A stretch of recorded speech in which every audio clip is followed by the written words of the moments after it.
How concerned are you about your boy, James Harden, in big moments? Because last night was one, and last time I checked, it was KD and Kyrie who showed up. Look, Molly, don't start this morning. Listen, No. how concerned Sorry am I started. about a guy that is averaging 28 points for his career in the playoffs? I'm not concerned. Look, I understand about the moment last night and all that, but guess what? These next 6 games, I get it. The 76ers, they have to play the Orlando Magic. Then they play the Nuggets, the Cavaliers, the Mavericks, the Raptors, and the Heat. So I think those games are going to determine whether or not James Harden could bounce back. See, that's what I look at. Not just last night. I want to look at the bounce back and to see how the Philly overall is going to handle the adversity. But for as James, I have no concerns whatsoever because it's not just him. He has Joel and B to help him out. They both struggled last night, but James was just not into it. And I already gave credit to Kyrie Irving.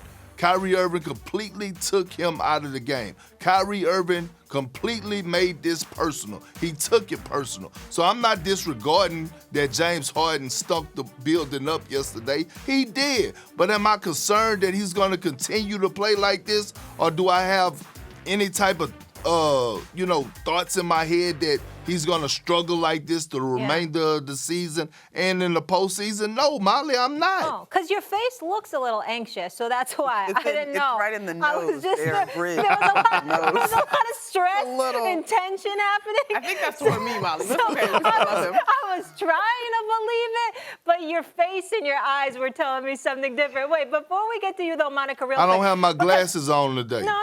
It's all good. Listen, I can't see either. I've been wearing them since the 3rd grade. It's rough out here. But I gotta go back to something you said earlier in case there's a new audience. You issued an apology earlier. Do you want to just give that apology quickly again? Yeah. Do you just want to kind of give a quick synopsis of that for the new audience? I think you should. Yep. We all know that Kyrie Irving is box office.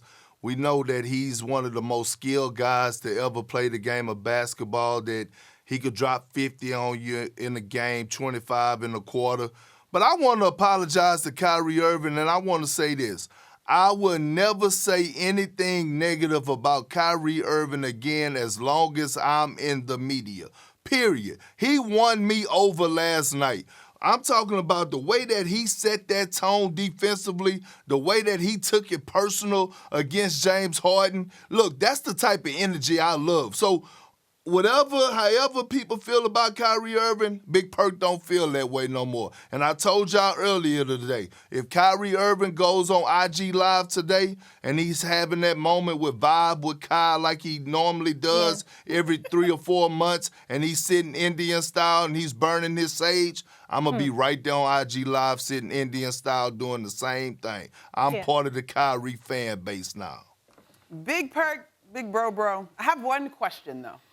If Kyrie can win you over in a single game with one night's performance, why should we, maybe not you, not be concerned about James Harden in a single night and one performance? You know, I'm just going to leave because you ask way better questions than I do.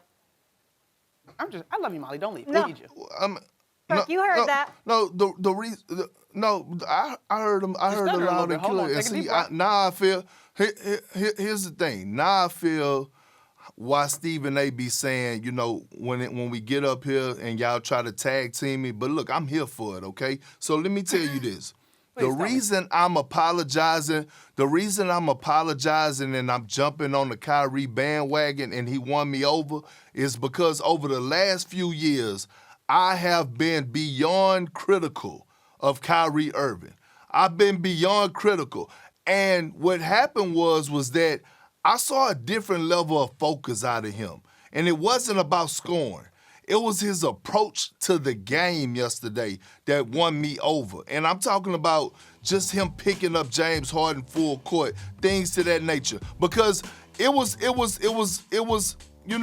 belief out there that Kyrie could possibly walk away from the game of basketball.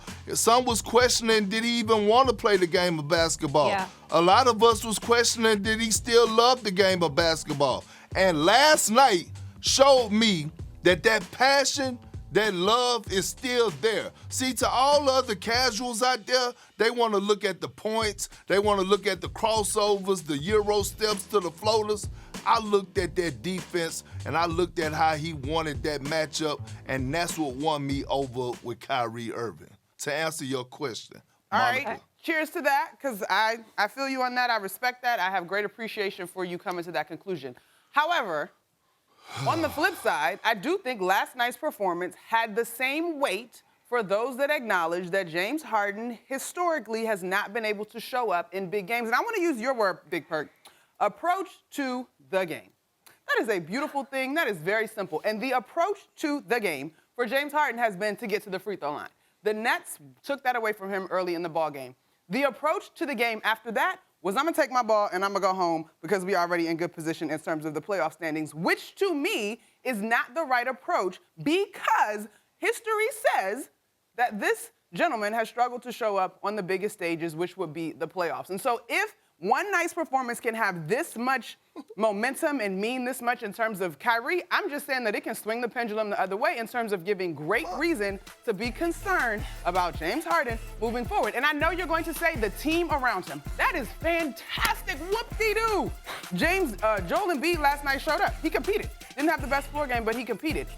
The point of James Harden being on this roster was not so that he could simply facilitate for the team around him. There is a degree with which he is expected to show up because of the pressure that he is now under after forcing his way out of not one, but two situations in a span of 3 years.